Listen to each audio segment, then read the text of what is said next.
यदि सम्राट की आज्ञा हो तो पहला दाव 1-1 सहस्त्र सुवर्ण मुद्राओं के लिए हो।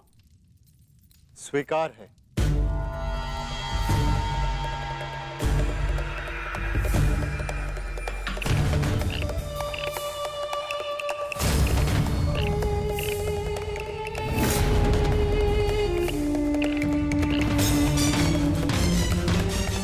ठहरिए सम्राट।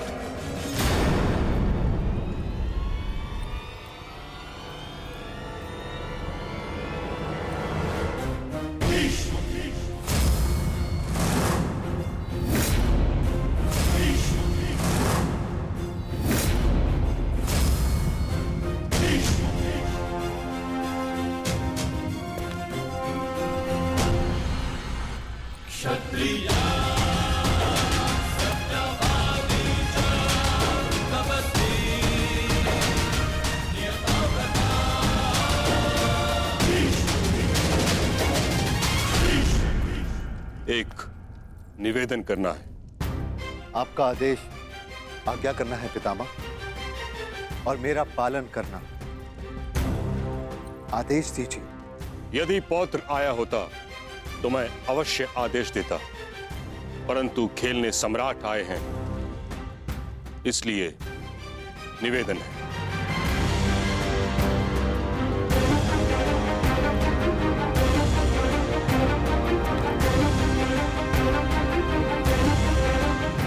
आप ज्ञानी हैं, जानकार हैं, जानते ही होंगे कि जहां वट वृक्ष न हो वहां आनंद के वृक्ष को पवित्र मानकर पूजा की जाती है।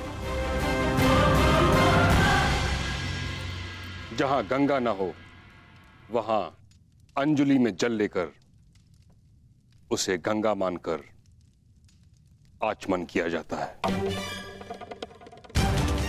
उसी प्रकार हाथ में पासे लेने से द्यूत पूर्ण माना जा सकता है। यह प्रतीक यदि धर्म पर लागू हो सकता है तो अधर्म पर भी होना चाहिए।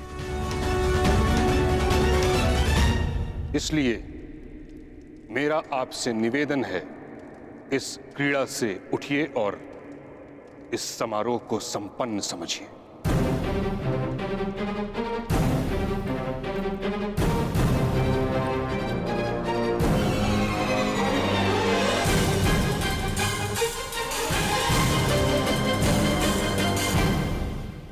पितामह, अभी खेल प्रारंभ भी नहीं हुआ है और आप उसे रोकने को कह रहे हैं। कभी कभी रुक जाना भी आवश्यक होता है कुमार दुर्योधन। नीति में हर प्रकार के जुए को अधर्म समझा गया और जुआ भाग्य के अधीन होता है।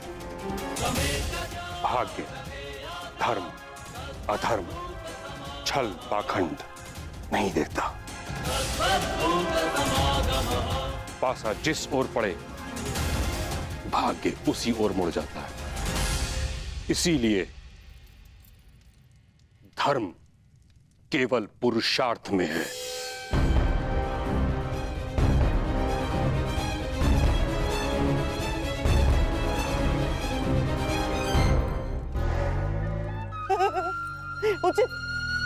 उचित कहां महामहिम, परंतु युद्ध के भांति युद्ध भी पुरुषार्थ माना गया है। जो द्यूत को पुरुषार्थ माने, मैं उसे पुरुष ही नहीं मानता गंधार राज।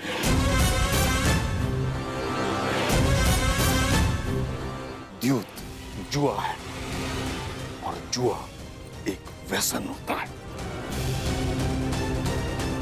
जिसका अंत पतन ही होता है। और इस कारणवश मैं इस अधर्म को रोकने आया हूं।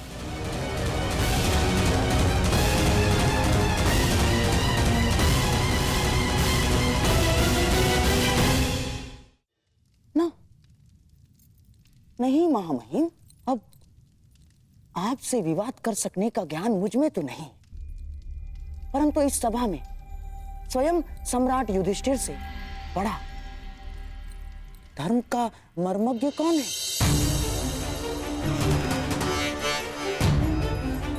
तो सम्राट से ही पूछ लिया जाए कि धर्म क्या है। कहिए धर्मराज, आज के इस क्रीड़ा के विषय में आपका धर्म क्या कहता है?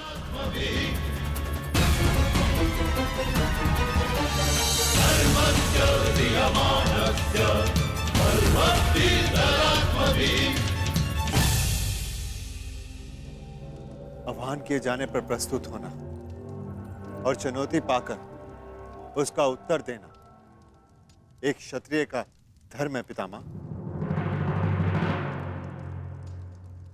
तो क्या इसका अर्थ मैं ये समझूं युधिष्ठिर कि तुम्हारी दृष्टि में युद्ध धर्म है? मैं केवल इतना जानता हूं पितामह, जब तक आपकी दृष्टि यहां पर है तब तक यहां पर कोई अधर्म नहीं होगा। अद्भुत अद्भुत वचन सम्राट, अद्भुत। गंगा पुत्र भीष्म, गुरु द्रोण, महामंत्री महाज्ञानी विदुर के रहते अधर्म हो ही नहीं सकता। गांधार राज, आचार्य द्रोण, मैं और विदुर, हम तीनों के अतिरिक्त अन्य लोग भी राज्यसभा में हैं।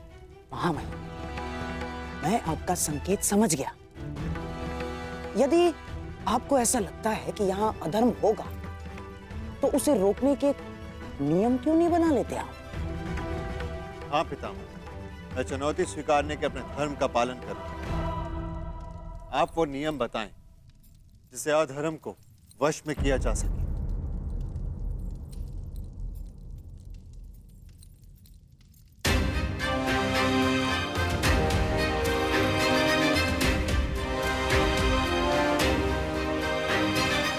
ठीक है, तो सर्वप्रथम कोई भी प्रतिद्वंदी दूसरे प्रतिद्वंदी को आगे खेलने के लिए विवश नहीं करेगा। यदि एक खिलाड़ी खेल छोड़ना चाहे तो दूसरे को उससे कोई आपत्ति नहीं होनी चाहिए। परंतु पितामह, बोलो दुर्योधन, तुम केवल अपने पितामह के समक्ष नहीं बल्कि हस्तिनापुर के सिंहासन के संरक्षक और प्रमुख सेनापति के समक्ष हो। समझ गए? स्वीकार है महामहिम। और कोई नियम? कोई भी प्रतिद्वंदी केवल वही वस्तु या संपत्ति दांव पर लगा सकता है जिसका वो स्वयं अधिकारी हो। पितामह, कैसे कड़े नियम हैं? आप खेल खेलने देना चाहते भी हैं या नहीं? मैं तो पहले से ही इस खेल के विरुद्ध था, परंतु तुम अगर नियमों का पालन नहीं करना चाहते तो इस क्रीड़ा को समाप्त समझो।